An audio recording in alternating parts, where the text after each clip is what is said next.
Muito bem, então vamos ver agora o que a gente vai investigar e como a gente vai investigar. Baseado em que vai ser realizada essa investigação? Ela vai ser baseada nos itens que constam do formulário 2, onde foram relacionadas todas as pessoas que estão doentes, as pessoas que estiveram presentes também no mesmo evento e não ficaram doentes, o que cada uma delas comeu, quanto tempo demorou para apresentar os primeiros sintomas, quais foram esses sintomas, quanto tempo a doença durou, se teve que tomar remédio ou não, quer dizer, todo um levantamento que é feito durante a internação, durante o levantamento de dados. Depois, avalia-se os dados obtidos de que forma? Realizando uma porção de cálculos que vão ajudando a fechar o diagnóstico. Vamos ver alguns deles que são importantes. O primeiro cálculo importante é o cálculo de porcentagem de ocorrência. O que vem a ser isso?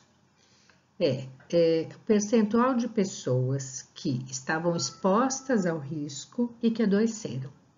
Como a gente calcula, então?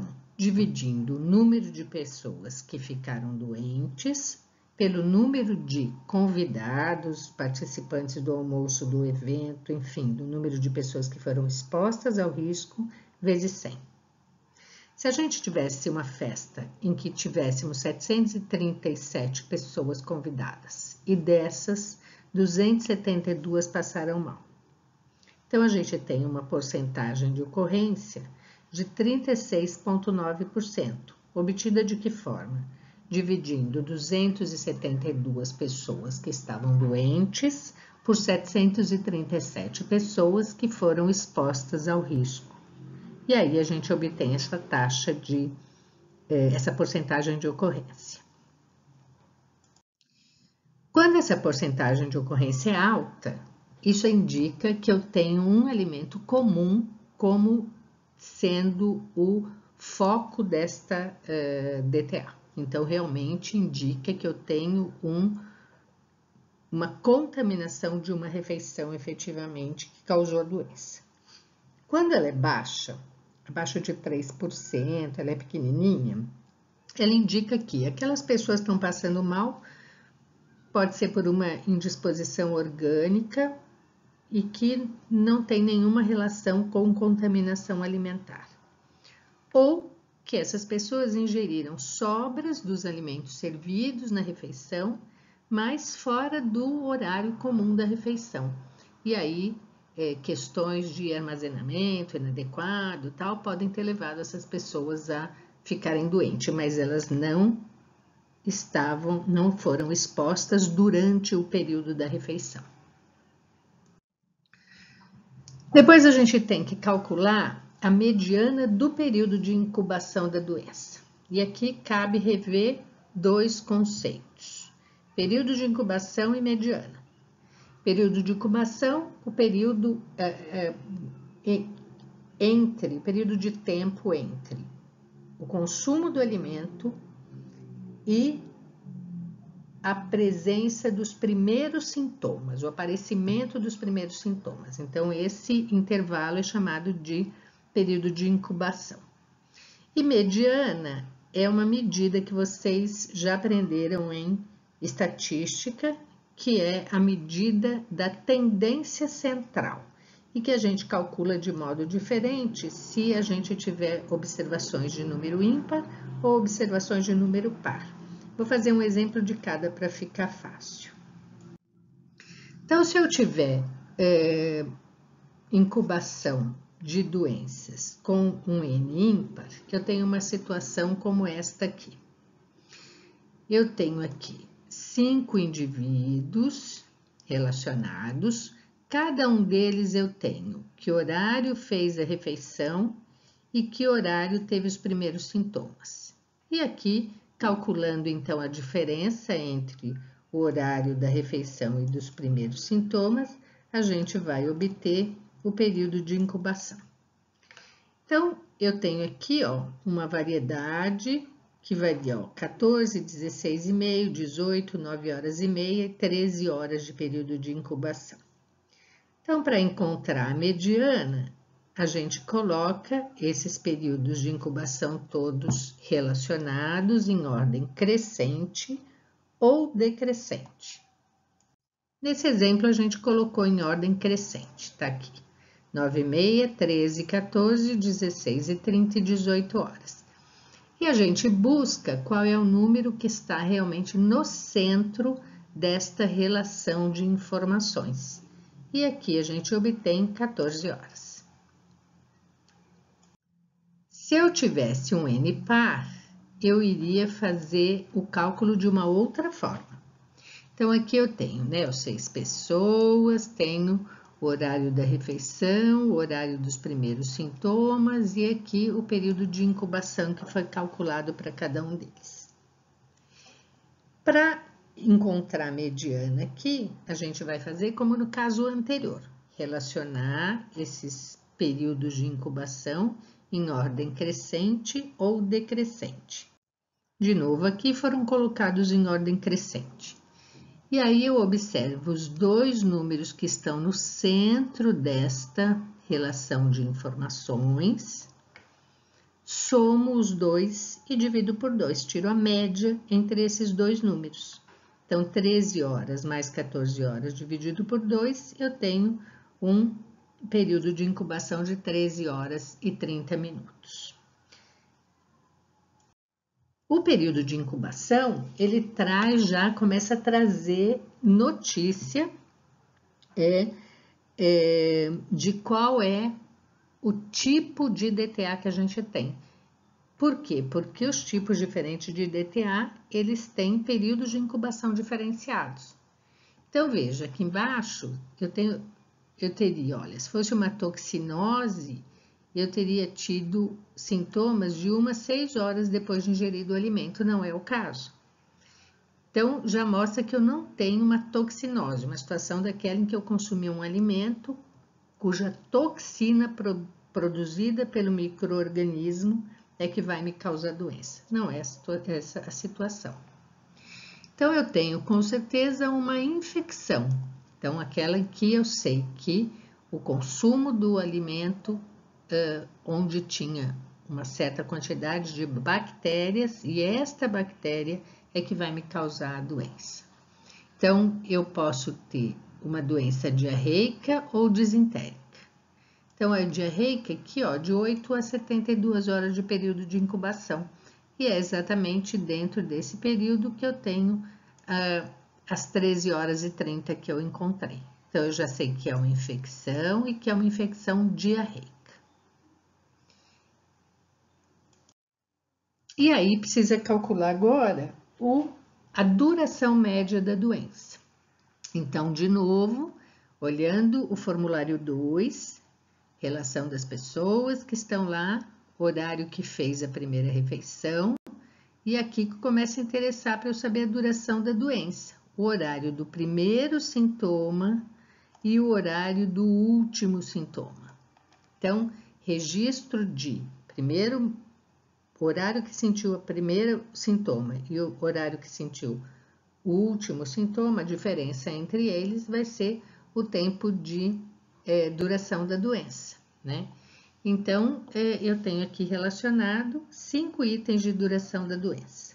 Como é que a gente calcula? Calcula mesmo por média, nesse caso. Então, média é a soma de todos esses dados dividido pelo número de dados. Então, eu somo todos esses horários, né? 13 horas, 1 hora e meia, 5 horas e meia, 10 horas, 7 horas.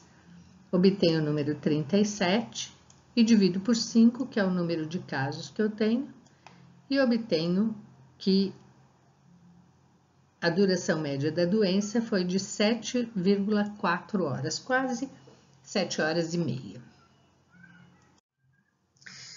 Isso é importante para quê? Para ajudar a gente a avaliar a curva endêmica. A curva endêmica todo mundo conhece com este momento de coronavírus que vivemos, né? Então, se eu tenho uma curva endêmica em que eu tenho a base estreita, né? Aqui, ó, com o tempo em horas, e eu tenho um pico muito alto, isso indica o quê? Que num período curto de tempo eu tive um número muito grande de casos. Isso dá uma conotação clara de que a gente teve um caso de um surto por uma fonte de alimento ou de água comum. Ou seja, as pessoas todas consumiram uma refeição no mesmo momento, beberam uma água no mesmo momento, ou seja, é um surto rápido que mostra que a base, a duração do surto é igual ou menor ao tempo de incubação da doença. Então, é um período aqui curtinho, certo? Quando a gente encontra um gráfico com essa configuração aqui de baixo, aqui eu já estou medindo o tempo em horas, mas eu já estou falando em 2 dias, ó, porque eu chego até 48 horas aqui. E aqui eu tenho o número de doentes, que vocês veem, aqui chegava a 80, aqui o máximo de doentes que eu tenho, aqui está nos 13, mais ou menos, né, que é esse ápice aqui. Mas, no entanto, eu tenho aqui mais do que um dia, né, 2 dias de base, né, de presença da doença. Então, isso mostra um surto lento.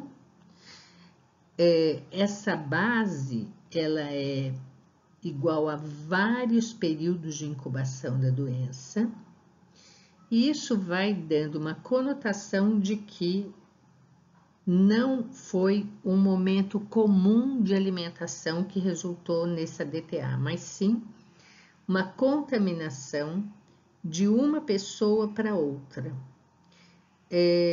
ou a contaminação de um alimento processado, que pode ter sido industrializado, enfim, e que por isso está esticando o processo. As pessoas não estão consumindo juntas, como seria numa refeição, mas distribuiu para o supermercado e eu estou tendo várias pessoas apresentando o problema, não todas no mesmo momento, mas espaçado no tempo. Vou lembrar de novo o caso da cerveja, foi isso que aconteceu. As pessoas foram apresentando casos e a base da pirâmide ficou muito longa no decorrer do tempo. A gente não está falando de micro-organismo, mas a título de compreensão eu acho que favorece bastante. Muito bem. Feito tudo isso, a gente vai agora calcular a frequência de sintomas. Então, a frequência dos sintomas, ela é calculada com base nos dados dos entrevistados dos doentes. A gente vai identificar sintoma por sintoma, qual foi o percentual de indivíduos que apresentou aquele sintoma. Então, ele é calculado dessa forma, tá aqui embaixo a fórmula, ó. Número de indivíduos que apresentaram o sintoma dividido pelo número de casos vezes 100.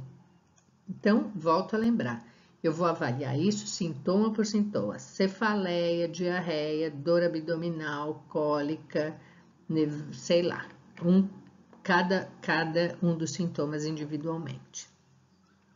Isso ajuda a dar uma noção de que tipo de acordo com esses sintomas, qual agente etiológico pode estar envolvido, né? Se é alguma coisa entérica, se é infecciosa, enfim. E isso também ajuda a começar a fechar quais são os alimentos suspeitos. E isso vai ajudar o laboratório a fazer as análises, né? Porque a gente tem, em média, 100 gramas de alimento.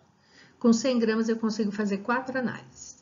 Então, eu tenho que ter cuidado de ter informações coerentes para o laboratório poder usar bem essas 100 gramas de alimento, né? Então, a gente vai, isso vai ajudando a fechar um diagnóstico de forma a direcionar o trabalho do LACEN.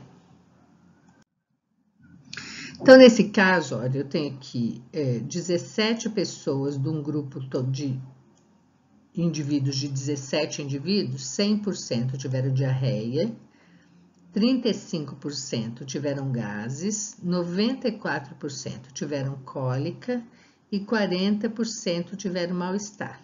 Então, isso também vai ajudando a fechar diagnóstico. E aí, por fim, a gente chega na taxa de ataque. A taxa de ataque é mais complicado, porque ela vai demandar a entrevista feita com todos os indivíduos, doentes e não doentes, e levantar com cada um deles o que foi que eles consumiram ou o que foi que eles não consumiram naquela refeição que é suspeita. Então, como é que funciona isso? Tenho aqui, então, um caso, uma série de dados para a gente avaliar, então, essa taxa de ataque. Então, deste lado aqui, eu tenho o número de pessoas que consumiram os alimentos que estão listados aqui nesta coluna, tá? E aqui, número de pessoas que não consumiram aquele alimento. Então, para cada alimento, número de pessoas que consumiram, quantas estavam doentes, quantas não ficaram doentes e qual é o percentual de doentes. Com relação aos mesmos alimentos, pessoas que não consumiram, quantas ficaram doentes, quantas não ficaram doentes e qual é o percentual de doentes. Muito bem. Então, a gente vê, ó, nesse exemplo aqui, a carne de panela. De um total de 91 pessoas que consumiram a carne de panela, 74 ficaram doentes e 17 não ficaram. Então, qual o percentual de doentes? 74 dividido por 91 vezes 100. Então, eu tenho aqui que 81,3% das pessoas que consumiram carne de panela ficaram doentes. Por outro lado, a mesma carne de panela, eu tenho 2 pessoas que não consumiram a carne de panela, mas ficaram doentes, e tenho 9 pessoas que não consumiram e não ficaram doentes. Então, eu tenho aqui 18% das pessoas que não consumiram carne de panela, ficaram doentes. E aqui eu tenho a taxa de ataque da carne de panela, que é 81,3 menos 18,2, resultou em 63,1. Então, isso eu vou fazer para cada um dos alimentos que estavam na refeição. Ervilha, salada de repolho, biscoito, pêssego e leite. Então, eu vou calcular porcentagem das pessoas que consumiram o alimento e ficaram doentes e porcentagem de pessoas que não consumiram e também ficaram doentes. E aí, eu subtraio essa taxa de ataque aqui, menos essa taxa de ataque aqui, e aí eu tenho a taxa de ataque final nessa coluna. Muito bem. Vou passar para o próximo. Então, a taxa de ataque, quando ela é negativa, aquele alimento não está envolvido no surto. Quando ela é positiva, o alimento está envolvido no surto. E, de maneira geral, o alimento responsável pelo surto é aquele que tem a maior taxa de ataque. Então, vamos rever a tabela anterior.